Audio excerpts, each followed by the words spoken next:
Welcome to Inquiring Minds. I'm Steve Harper, and with me, as always, is my amazing co-host Donna Carlin. Donna, how are you doing today? I'm great. I'm really excited about today, actually. So I Me can't wait to too. hear your 2 cents, 3 cents, whatever. Yeah, I How are thought you doing? with inflation, it was a dollar cents. Yeah, you're right. Well, so what are we talking about today? So we talked, about self-awareness in the last episode. And I was thinking a lot about that because apropos to that and beyond, you could believe you're the smartest person in the room and approach everything from that stance. Or you could approach life from curiosity and inquisitiveness and actually be the smartest person in the room because you recognize that you don't know everything there is to know about everything. And, how has that um, come to the fore in your life or in the people that you work with? Because I'm seeing it in my work more and more and more where people feel that they need to present themselves as the smartest person in the room and are not open to discussion. Yeah. They're open to judge everyone else's idea is bad and their idea is good. Yeah. So, how has that come up for Well, it's you? interesting because when you first proposed this, the first thing I thought about is the smartest person in the room is the person to realize that they're not the smartest person in the room. So they are the ones that are really focused on, learning and understanding and sort of appreciating whoever they're encountering or having conversations with. And they're able to leave their ego at the door and not walk in and feel like they are in a position to have to impress people. I think I heard it said one time. I think it was actually by Chris Hadfield. I think he wrote a book called The Astronaut's View of Earth. Yeah, I'll check that, but it's a Astronaut's Guide to Earth, maybe. He talked about NASA and sort of the approach that NASA takes when people come in with ego, and there's very specific uh, level of authoritative leadership, if you will. They Yeah. get a lot of folks that come from the military that have had, very decorated careers of flying and being in the aeronautics space. And so they automatically walk in assuming that they are head and shoulders above almost everybody else in the room. And one of the things that he mentions is that oftentimes the smart people are the ones that don't say anything. They're observing, they're watching, they're well placed with what they are going to contribute, but they don't contribute any more than they have to because they are just trying to absorb and understand what they're dealing with. They're reading the room exceptionally well. And that always stood out to me because it was a skill set I think I have. I often tend to be, especially in a group setting, I'm naturally shy and introverted anyway, but I'm extremely observant and I pay attention to what people are saying and how it's being responded to, and if they are if whatever's being talked about or the idea that's being put forward is something that is if it's resonating with someone other than the person that feels like they are the pontificator of the idea. And I just feel like it's interesting because there's when you are into your to our last episode, right, being self-aware enough to know that you don't know everything and that you don't have to necessarily know everything to still have credibility and still be able to be respected and admired for your contributions is pretty critical. I think the more that you can do that, the better off you're going to be. And so when I think of it, it really kind of falls to that line because you and I have probably seen more times than we can count the complete opposite, where somebody is so committed to feeling like they have to tell everybody they're the smartest person in the room, and we all kind of secretly know, oh yeah, this is they're not. Right. Yeah. So it's interesting, but what about you? I mean, where does this reside for you? Years ago, there was a book that I read that has stayed with me and will always stay with me. I think it's called My Grandfather's Blessing by Hmm. Rachel Naomi Remen. And she was talking about when she was a little girl. Her parents were immigrants from Russia, both scientists, and they lived in Manhattan. And her mother went to pick her up from school, and they were walking, down the streets of Manhattan to go home. And Rachel turned to her mother and said, "My teacher told me I'm one of the smartest people in the country," because they had done an aptitude test or whatever, for the kids. Yeah. And her mother stopped, knelt down, looked her in the eye, and said, "Look around. You see all these people walking by you?" And you know what the streets of Manhattan used to be like Mm-hmm. anyway, jam packed with people. She said, "You will be the smartest person when you realize every single person here knows more about life and living than you do." And Mm. she held on to that. So many of us and so many parents try to pump up their kids as, the smartest kid in the class and the best at this and the best at that, Yeah. to the point where, that's what they strive for because that's what they were always praised on. Yep. And that is not the way to do it. I'm a firm believer of winners and losers, and you learn from all of that. Sure. This day and age where every kid on both teams would get a trophy is just not what life is all about. However, how do you place yourself in society, not as the smartest person in the room, but one who's so curious that you're eager and thirsty for everyone else's point of view, their stories, their experiences. So you integrate what works, like we talked about, Yeah. self-awareness and what don't you know that you need to know, and can celebrate them just for what they accomplished without you having to be in competition with them. So yeah, I really absolutely agree with you that you are the smartest person in the room when you realize you're not the smartest person in the room and are always learning and growing and accumulating knowledge and testing it out and playing with it and seeing how it's relevant for you. Yeah, yeah.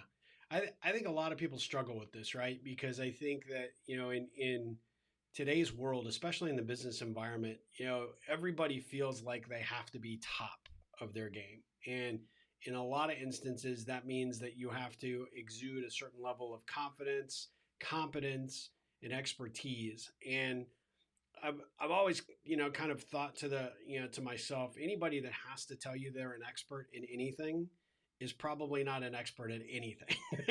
So, and it's interesting because, kind of going back and I looked it up. It's Chris Hadfield, which you have to know and love because he's one of your Canadian astronauts, Canadian. right? The book is An Yes. Astronaut's Guide to Life on Earth. That was not planned, I will say, before we got on here. You didn't even know I was going to mention it, but it was a phenomenal book. And he actually walks through this in the book. He talks about when you go to the astronaut training grounds. There's this process and talking about the hotshot fighter pilots and all the ego that's at play, right?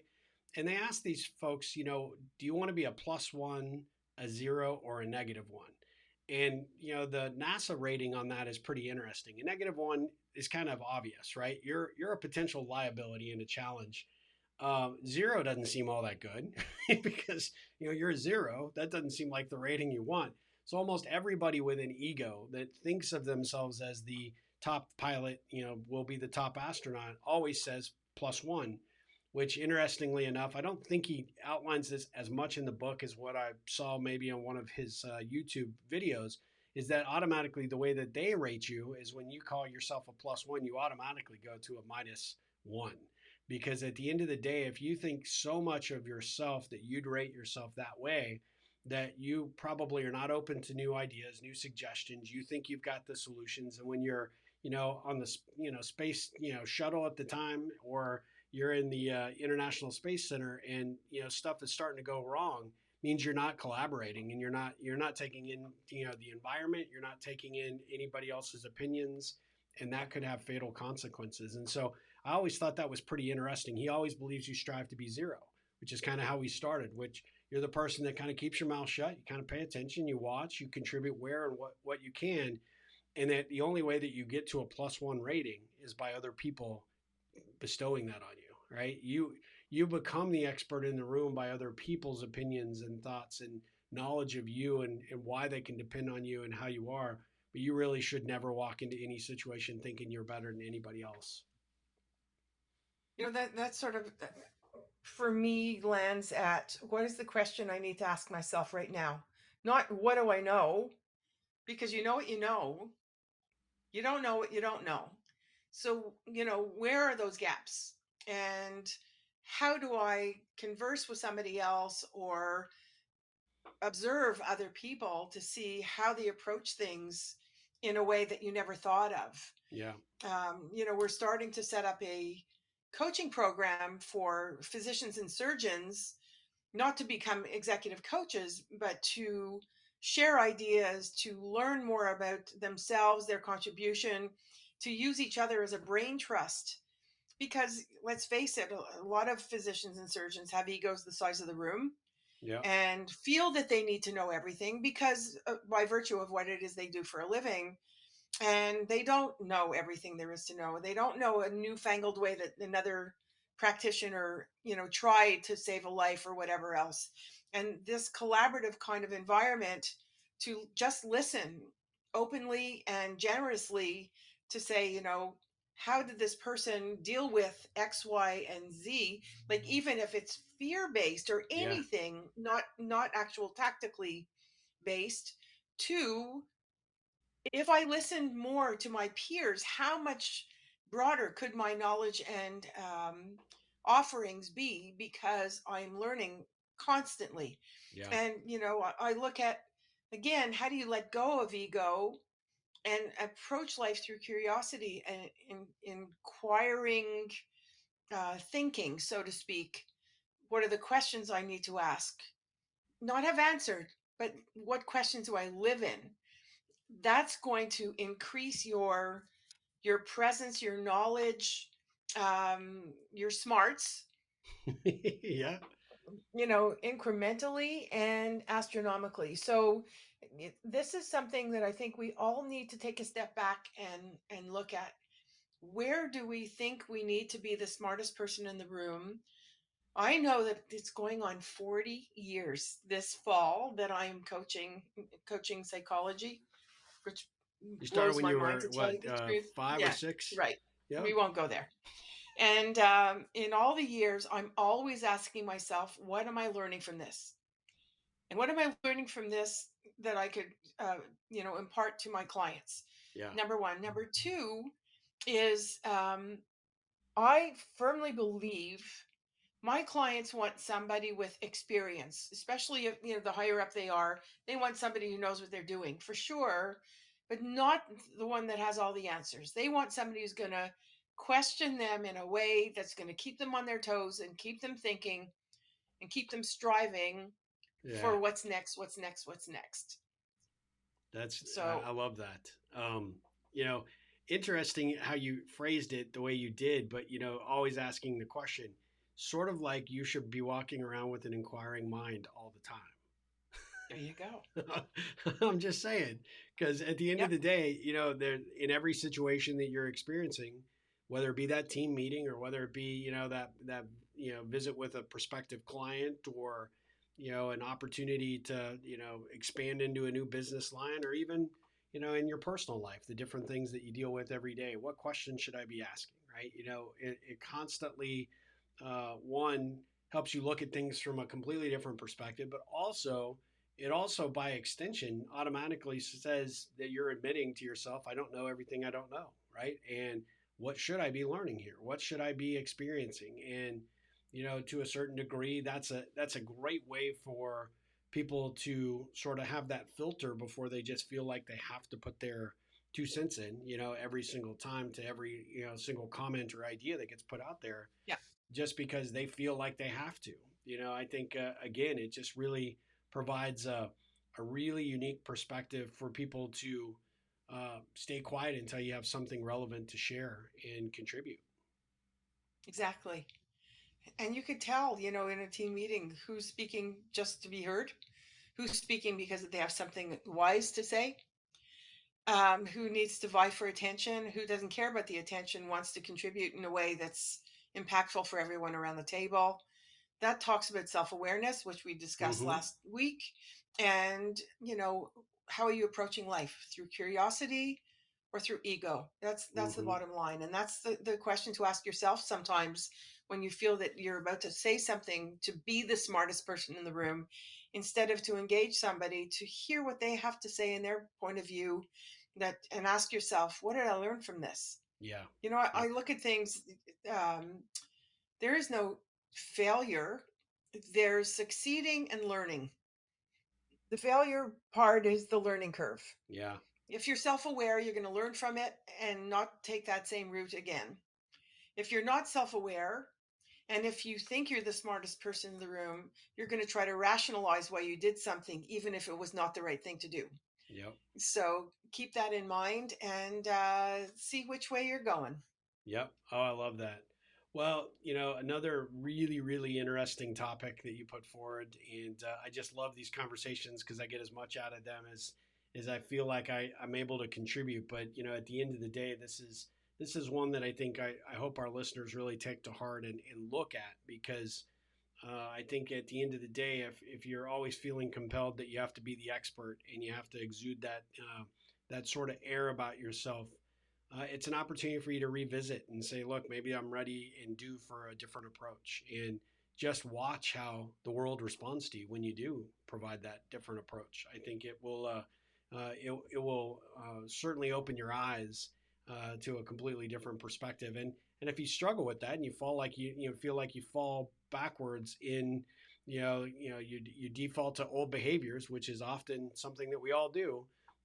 Reach out to Donna and or myself and let us maybe talk you through some ideas about how to stay on the path and continue to figure out how to be the zero in the room if you can for as long as you can.